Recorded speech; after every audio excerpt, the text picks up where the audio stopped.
Hey, good morning, friends. It's good to see most of you again. I love to say that to if you're wondering who's this guy who's just kind of parachuting in out of nowhere. My name's Don Payne. I'm a friend of Jim's and Nancy's, and I work at Denver Seminary, so there. And I often say that to my faculty at the beginning of every year, that it's good to see most of them again, and they don't find that nearly as funny as I do. But well, I don't have anything Father's Day specific for you, except to say that if you are a dad, be a good one. And if you had a good dad, thank God for him. And if you didn't, forgive him. And there you have it. So that was probably not worth the price of admission, but it's what I got for Father's Day. Actually, we're going to talk about something different this morning. If you have a copy of the scripture handy in any form, you may want to turn to the book of Esther in the Old Testament, right, situated between Nehemiah and Job.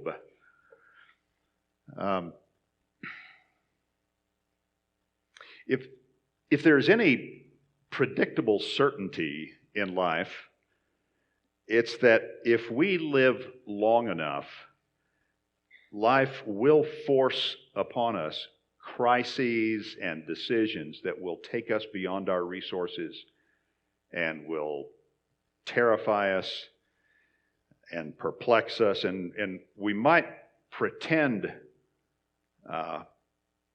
otherwise. When we might try to power our way through those moments, but in our most honest moments alone, we know that we are helpless and befuddled and, in some cases, terrorized and traumatized. Now, our broader culture will attempt to resource us for those kinds of moments with techniques or insights and inspirational messages about how to draw upon our inner strength and our inner greatness. But God speaks into those empty, helpless, terrifying places in a very different way. And this story, this account from the book of Esther, is one of those examples.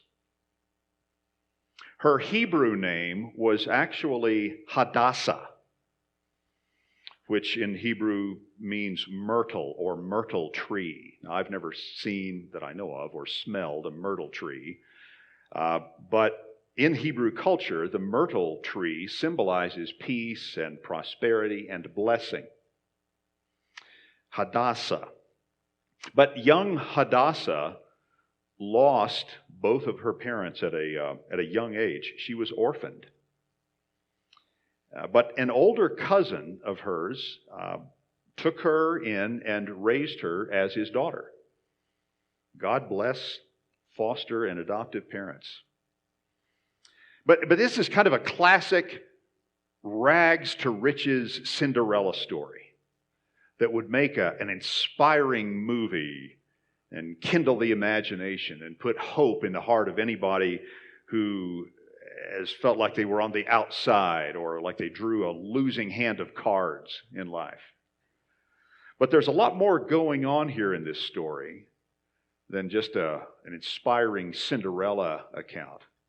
And it's going to find its way, as the drama unfolds, into some of those paralyzing, terrifying, helpless intersections of our lives. As this drama unfolds, it's almost comical in places, and in other places it's quite tragic, and in yet other places it's kind of gory.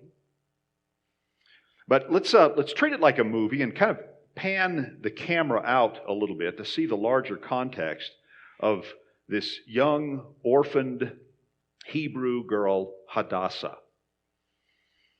Hadassah is a member of a people group, a nationality, that has been conquered by a larger, more powerful nation and forcibly taken away from their homeland. They live now as exiles, as second-class citizens, as foreigners. They live as other, if you know what I mean. And you can imagine the identity, excuse me, the identity crisis that all of this would create for a young orphaned girl raised by an older cousin. Who was she? What was she worth? What would she ever have to contribute that would make any kind of meaningful crease in the fabric of history? She would probably live out the same kind of ordinary existence of every other peasant woman. If she got lucky, she might get a husband, she might have some kids, do the things, get old, and die, and become nothing but just a faint memory for a few people for a few years. But if you look in the text, in chapter 2, verses 5 to 7 capture a bit of the story so far. It says this, now there was in the citadel of Susa a Jew of the tribe of Benjamin named Mordecai. He was the son of Jair, the son of Shimei, the son of Kish, who had been carried into exile from Jerusalem by Nebuchadnezzar, king of Babylon, among those taken captive with Jehoiachin, king of Judah. Mordecai had a cousin named Hadassah, whom he had brought up because she had neither father nor mother. This girl, who was also known as Esther, was lovely in form and features, and Mordecai had taken her as his own daughter when her father and mother died. So, we primarily know her as Esther, which is a Persian name that she took, very possibly to fit in and to hide her Jewish identity. And her cousin / foster father, Mordecai, had insisted that she keep that Jewish identity a secret. We see that in chapter 2, verse 20. Esther had kept her family background and nationality secret, just as Mordecai had told her to do. Now, that may sound a little bit strange that she could simply change her name and be unknown, but keep in mind that these were all Middle Eastern folk whose different cultures and ethnicities might not have been as visibly different as they are for some of us. And we should all be painfully aware of the consequences of being associated with the wrong group, especially when you are the other. Now, pan the camera out just a little bit further, and we see a larger political and relational drama taking place way above Esther's head at the highest level of royalty. So the Persian king of the time, whose name was Ahasuerus, or he's often called Xerxes, was incredibly powerful. He ruled over 127 provinces that stretched from India to Egypt. And he was as vain and as superficial as he was powerful. So one night, Xerxes is throwing a party for his friends, and he is madly drunk, and he wants to show off to his friends his hot trophy queen wife. And he sends for her. And God bless her, she says no. Now, we don't live in a monarchy here, but we know enough about ancient kings to know how well that went. Now, he didn't kill her, surprisingly, but he did immediately dethrone her and kick her to the curb. But fearing that she would become something of a public hero for women everywhere, he issues an edict that all women in all parts of his kingdom had to submit to their husbands. There you have it. Took care of that problem, I'm sure. But he created another problem for himself because now he has no queen. So his assistants have a great idea. They say, let's round up beautiful virgins from every province in your kingdom and they hold basically a beauty pageant for him. And our orphaned foreigner, Hadassah, Esther, finds herself in this roundup. And for all the deficits and for all the disadvantages that marked her life, she happened to have won something of a genetic lottery because she was strikingly beautiful. And she wins the pageant. And the king is smitten with her and crowns her instantly as his next queen. And all of a sudden, the powerless has become the powerful. And the nobody has become the somebody. And all was made right, and everything is beautiful, and they lived happily ever after. Right? Not exactly. Because the real drama and the real tragedy had really just begun. And it all started when her older cousin, her foster father, Mordecai, happened to overhear some guys talking who were planning to assassinate the king. And he reported this to Esther, who reported it to the king and saved the king's life. And it all got logged in the royal records, but nothing was ever done about it. There was no follow-up. It just kind of ended in the dead-end street. But then in the drama enter Mordecai's nemesis, who was a high court official named Haman. And Haman had been recently promoted by the king and was arguably just as self-absorbed as the king was. And Haman, upon his promotion to this incredibly high rank in the kingdom, Haman insisted that every time he walked down the street, everybody he passed had to bow before him. But Mordecai, for all of his loving, sacrificial care, apparently he had something of a steel rod in his backbone, because he turns out to be the second person in this drama who says no. And Haman is out of his mind with rage at this defiance. And when he learns that Mordecai was Jewish, one of those foreigners, he wasn't content just to punish Mordecai. He was going to take it out on Mordecai's entire nation, his entire race. So he coerces the king to issue an irreversible edict that on a certain day soon to come, every citizen in the kingdom was authorized to go out and kill every single Jew they could find. A wholesale genocide on one day.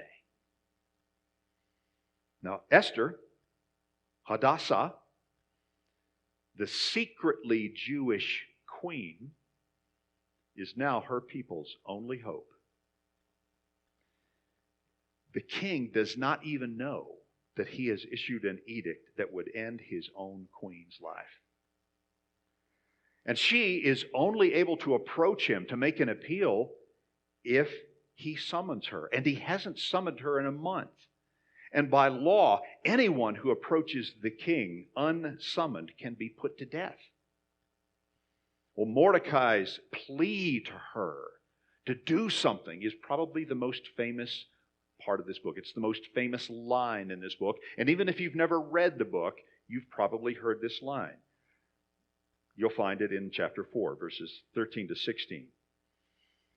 Follow along. He, Mordecai, sent back this answer to Esther. He says to her, "Do not think that because you are in the king's house, that you alone of all the Jews will escape. For if you remain silent at this time, relief and deliverance for the Jews will arise from another place, but you and your father's family will perish. And who knows," here's the line, "but that you have come to royal position for such a time as this." And then Esther sent this reply to Mordecai, "Go, gather all the Jews who are in Susa and fast for me. Do not eat or drink for 3 days, night or day. I will do the same, and my maids with me. And when this is done, I will go to the king, and though it is against the law, and if I perish, I perish. Now, that's amazing, and it's admirable. But Esther decides to act. She puts on all of her queenly regalia, and she puts her life at risk by standing in front of the king. And remarkably, he's pleased to see her. Though, we have to admit that after all, as they say, she was exceptionally easy on the eyes. And he extends to her the royal scepter, which allows her to live and approach him. And so she comes forward and she invites the king to an elaborate banquet that she wants to throw for him. And she says, I want you to bring Haman as well. Now, Haman is just elated to be invited into this inner circle at a private banquet with the king and the queen. But at that banquet, curiously, she either loses her nerve or she's being very shrewd. We don't know which. But she just invites him to another banquet the next day. And Haman is thrilled again at this exclusive invitation for companionship with the king and the queen. But after Haman leaves that first banquet, as he's going through the street, he happens to pass Mordecai again, who will not bow before him. And he's overrun with rage. So he gets home and he tells his wife about it. And his wife encourages him to have a gallows built right next to their house and get ready to hang Mordecai on it. Capital idea. And he does it. But that night, after the first banquet, while Haman is having a gallows built to hang Mordecai, the king can't sleep. So he does what anyone would do to fall asleep. He calls for the royal journals to be read to him. And it just so happened that they opened to the page with the record of how Mordecai had saved the king's life. And in perhaps a rare moment of human dignity, he wondered what had ever been done for Mordecai for that heroic deed. Well, nothing, Your Majesty. Nothing. Unacceptable. Outrageous. And so the king calls for whatever official just happened to be in the court at the time to come in. And who happened to be there in the court but Haman, who had come specifically to ask the king's permission to hang Mordecai. Come in, Haman. Tell me, Haman, what should be done for the person that the king wishes to honor? And Haman, obviously thinking that the king is talking about him, says, Your Majesty, take one of those robes that the king has worn and take one of the horses that the king has ridden and put this person on it and let one of the king's noble princes place this person on the horse and lead him through the streets and tell everyone that this is how the king honors this person. And actually, in the ancient world, we know that this was a recognized practice for identifying a substitute king. Sort of like in our day we would call an executive vice president. Great idea, Haman. You go do that for Mordecai.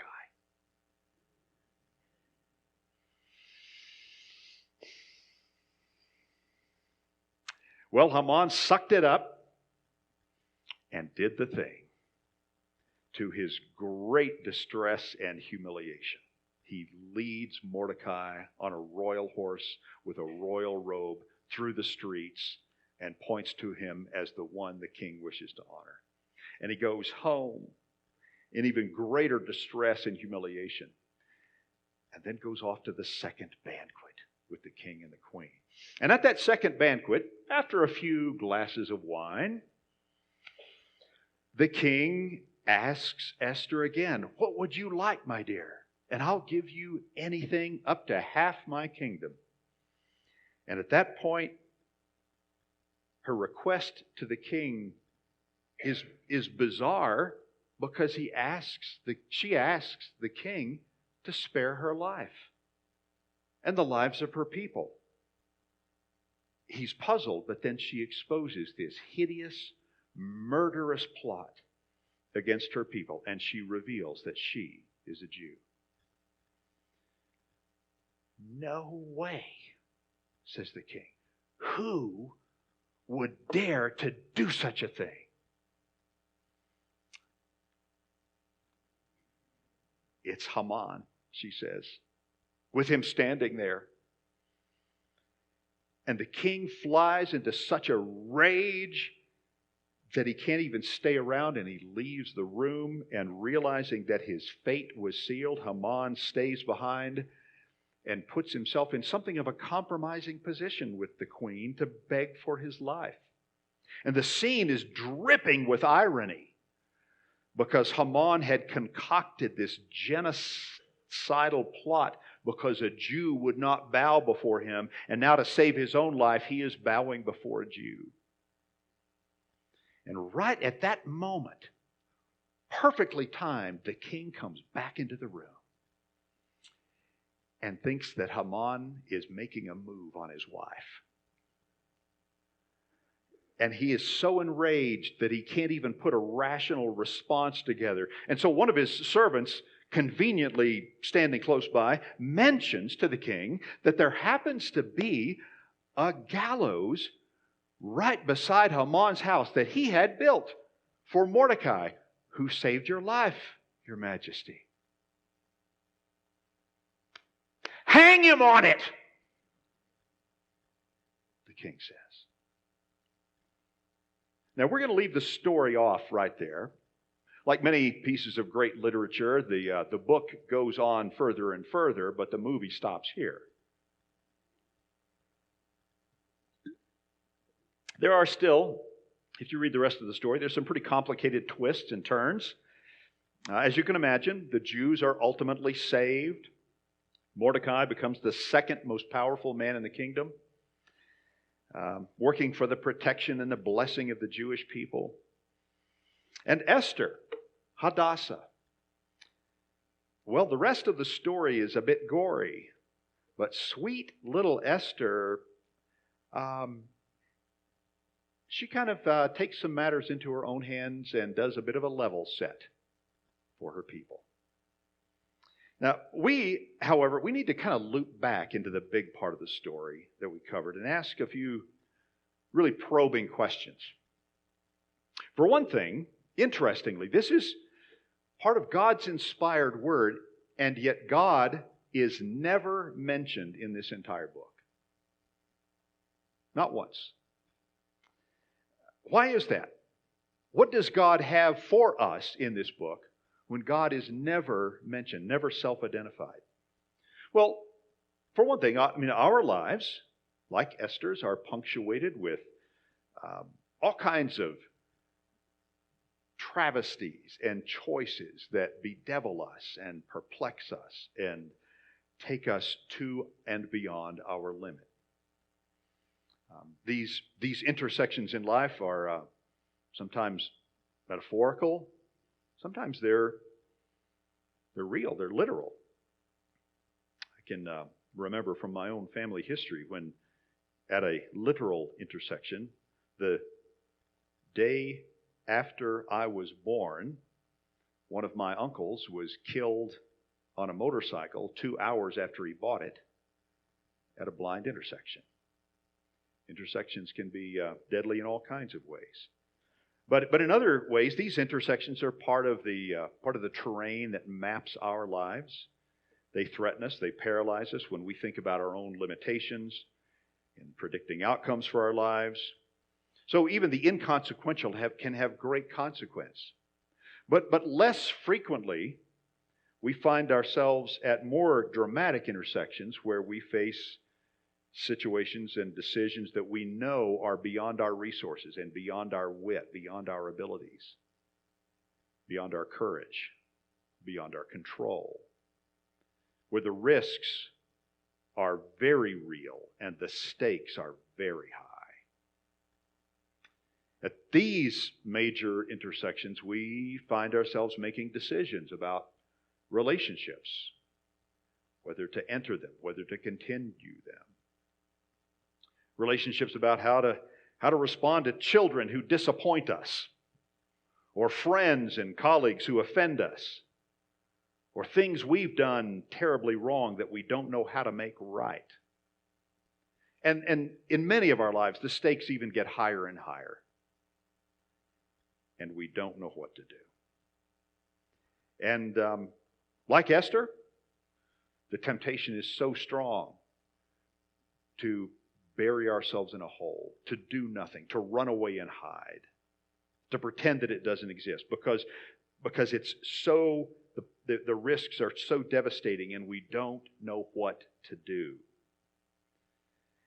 I have no doubt that some of you sitting here this morning are currently facing situations that represent exactly what I'm talking about. And if you're a follower of Jesus, you not only want to navigate those intersections well for the best possible outcome, but you want to be faithful. And that can seem to raise the stakes even higher, doesn't it? Well, in this book, in this account of Esther, Hadassah, there are some lessons and there are some resources for us. We find in this drama how Esther did find her courage to make her play at the pivotal time and the pivotal place where she found herself. She was overwhelmed. She was terrified. And that's why Mordecai's famous pre-game speech to her in chapter 4 became the most famous line in the book. Who knows but that you have come to royal position for such a time as this? And Esther also points us to the only true source of strength for what is needed from us, wisdom from God. That's why she fasts and prays. Because only the wisdom of God only comes from that unqualified dependence on God and on the prayers of God's people. So we can find encouragement here for the fact that neither our deficits nor our assets really make up our identity. Neither our deficits nor our assets tell us who we are. God takes both of those, deficits and assets, and uses them as the occasion for the role that you and I are to play in God's drama. But Esther's disadvantages did not excuse her, and her advantages did not protect her. Esther's experience, we can also say, suggests some some humility and some sobriety for those who have the ambition of being an influencer or a world changer. Be careful what you ask for. It might happen. But as important as these lessons and these resources are for us, if you stop and think about it, those lessons, those resources that come from that line, for such a time as this, those are all kind of about us.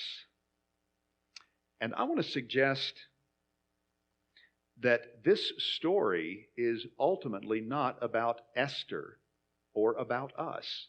This story is not ultimately about us finding the courage to stand true in the day of trial. It's not ultimately about us and how we're going to be faithful for such a time as this. This story is actually and ultimately about God.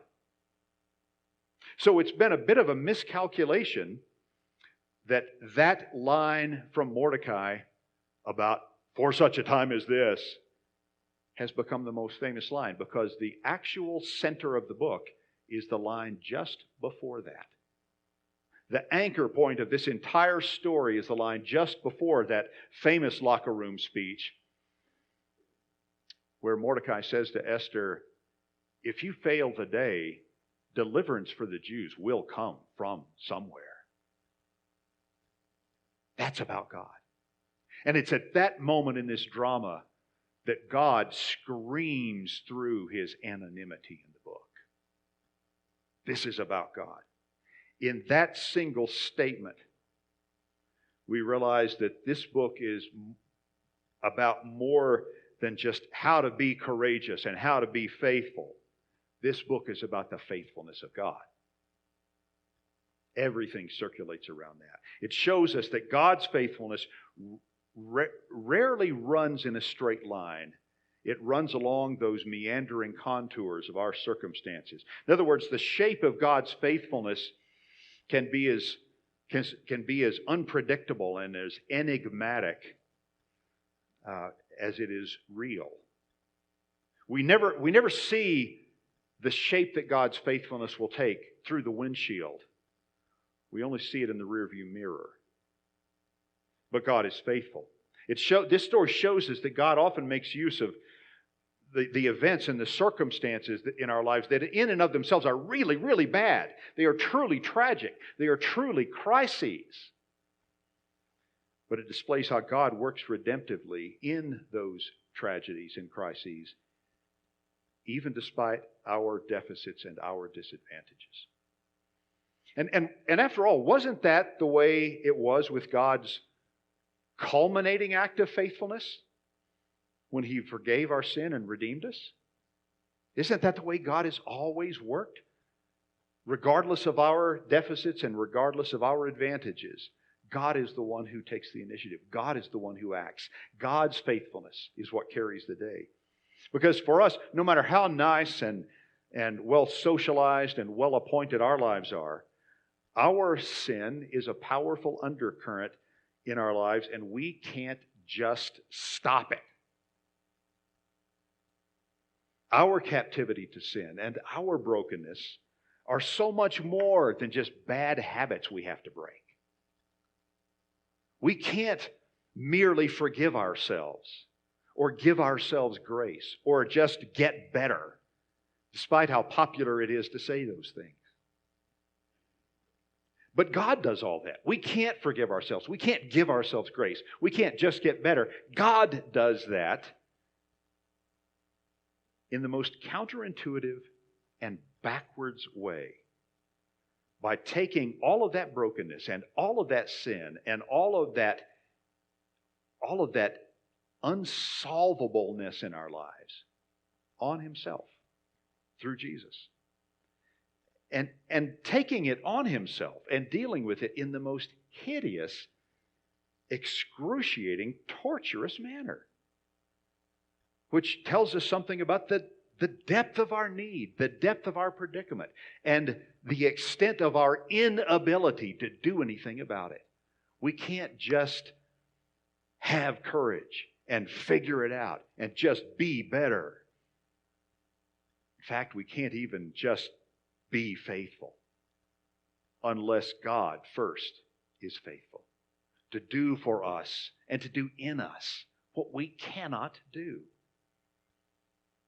What an odd expression of faithfulness for God to be faithful that way. But that says something about our need, doesn't it? We can't be redeemed. We can't be forgiven. We can't be restored simply by God saying, it's okay. It's okay. Don't worry about it. And why can't we? Because it's not okay. It takes more than God just turning a blind eye. God has to personally enter and be the faithful one for our lives to be set free. We need something deep and radical to undo the damage we can't undo. And that's why God's faithfulness to us through the cross does far more than just make us better people. Though it should. It does far more than just give us inspiration and give us courage. But it points our deepest needs and it points our deepest fears to His faithfulness. In our fear, in our need, in our desperation, in our brokenness, God is faithful. And our courage, our faithfulness only come from God, and they always point back to God. So the comic, tragic, heroic drama of Hadassah, Esther, the queen, it really displays how God takes the mixed bag of who we are, our deficits and our advantages, our assets. And God puts us in all kinds of places and circumstances that are so far beyond our resources and that terrify us with their consequences. And God's faithfulness in those settings is both the first word and the last word. God's faithfulness is ultimately what we trust. Not some inner greatness that's in us, not some heroic locker room speech, not some latest resource that has come off the shelf at Barnes & Noble. We trust the faithfulness of God. Because God is the one who has acted. God is the one who has been faithful and will be faithful. And it's God's faithfulness that carries the day. And when we're terrified, and when we're in over our heads, and when we don't know what to do, and when we might get it wrong, and when the risks are real, and when the stakes are high, we can always still trust God and move into that space faithfully because God is faithful. And that's the last word. Let's pray together. Our Father, in times like we inhabit that are so often perplexing to us and terrifying to us, and we are without resource and without options, we are so grateful that you are the faithful one. And that you will be faithful even if we don't know what shape that faithfulness will take. We do pray that you would grant us the courage and the wisdom and the resources to live faithfully. But help us do that in trust of you as the faithful one. Let our hearts today be set free. Let us find courage. Let us find wisdom. And in all of that, Lord, let us find you and not ourselves at the center of our story. In the name of Christ, our risen Lord, who is the faithful one. Amen.